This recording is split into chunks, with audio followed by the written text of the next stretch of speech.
سرکار دو عالم صلی اللہ علیہ وسلم نے ایک عجیب ارشاد فرمایا کہ جب چار چیزیں لوگوں میں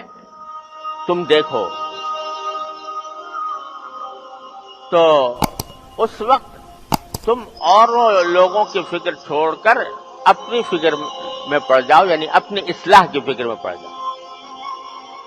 کیا چار چیزیں؟ فرمایا اذا رأیت دنیا مؤثرتن، جب تم یہ دیکھو کہ لوگ دنیا کو آخرت پر ترجیح دے رہے ہیں، آخرت کی تو کوئی فکر نہیں، دنیا کا فائدہ مل جائے، آج پیسے مل جائیں، حلال طریقے سے ملے، حرام طریقے سے ملے، کسی طرح ملے، دھوکہ دے کر ملے، جھوٹ بول کر ملے، آج مل جائے مجھے، تو دنیا کو ترجیح دے رہے ہیں لوگ آخرت کے اوپر۔ اذا رأیت الدنیا مؤثرتن، ایک علامت۔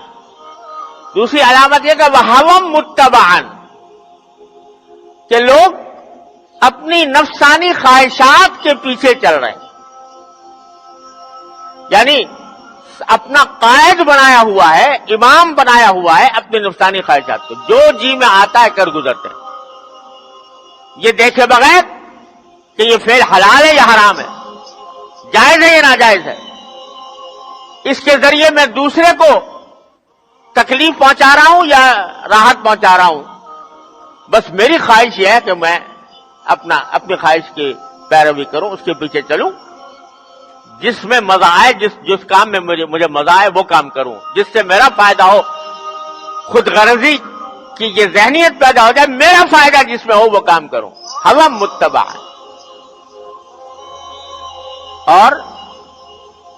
پھر فرمایا وَإِعْجَابَ كُلِّ ذِي رَأْيٍ بِرَأْيِهِ، اور ہر ایک کو دیکھو کہ ہر ایک شخص اپنی رائے پر جمع ہوا ہے، اس پر گھمنڈ میں مبتلا ہے، جو بات سمجھ میں آ گئی، میری سمجھ میں آ گئی، بس وہ صحیح ہے، دوسری ساری دنیا غلط ہے، اس کو میں سننے کو بھی تیار نہیں،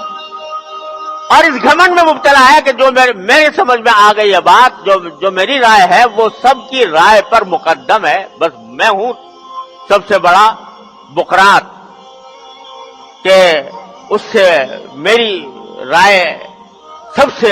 سب لوگوں کی رائے پر بالا ہے، اور میں جو سمجھ رہا ہوں وہ درست ہے۔ یہ صورتحال پیدا ہو جائے، یعنی کوئی کسی کی بات سننے کو تیار نہ ہو، بس اپنی سمجھ میں جو آ گئی اس پہ گھمنڈ میں مبتلا ہو۔ تو فرمایا کہ جب یہ علامتیں دیکھ لو لوگوں میں تو کیا کرو، فعلیک بخاصۃ نفسک ودع عنک امر العامہ، اس صورت میں تم عام لوگ کس طرف جا رہے ہیں، کیسی گمراہی میں جا رہے ہیں، کیسی غلط کام کر رہے ہیں، اس کی فکر چھوڑو، اور پہلے اپنے نفس کی، اپنے آپ کو درست کرنے کی فکر کر لو، اس میں پڑ جاؤ۔ وجہ کیا ہے؟ بڑی عجیب و غریب بات فرمائی ہے سرکار دو عالم صلی اللہ علیہ وسلم، آپ کی تو بات ہی حکمت سے لبریز ہے۔ وہ فرمائی کہ ایسے موقع پر اگر تم دوسروں کی فکر کرتے رہو گے، ان پہ تبصرے کرتے رہو گے، وہ غلط ہے، وہ غلط ہے، وہ غلط ہے، وہ گمراہ ہے، وہ بدکار ہے، تو حاصل کیا ہوگا؟ تمہارے اس کہنے سے وہ درست ہو جائے گا؟ تمہارے اس تبصرے سے وہ درست تو نہیں ہوگا، لیکن یہ تبصرے تمہیں اپنی اصلاح سے غافل کر دیں گے۔ اس کے برخلاف اگر تم اپنا جائزہ لے کے دیکھو، میں ان کو تو برا کہہ رہا ہوں لیکن میں اپنے کو تو دیکھوں، میں کتنی مرتبہ جھوٹ بولتا ہوں دن میں، کتنی مرتبہ رشوت لیتا ہوں، کتنی مرتبہ دھوکے دیتا ہوں، کتنی مرتبہ وعدے کی خلاف ورزی کرتا ہوں، کتنی مرتبہ امانت میں خیانت کرتا ہوں، کتنی مرتبہ سود کھاتا ہوں، کتنی مرتبہ حلال و حرام کی فکر چھوڑ کر کاروبار کرتا ہوں، کتنی مرتبہ میں لوگوں کے حقوق ضائع کرتا ہوں۔ اس کی فکر اگر تم نے کر لی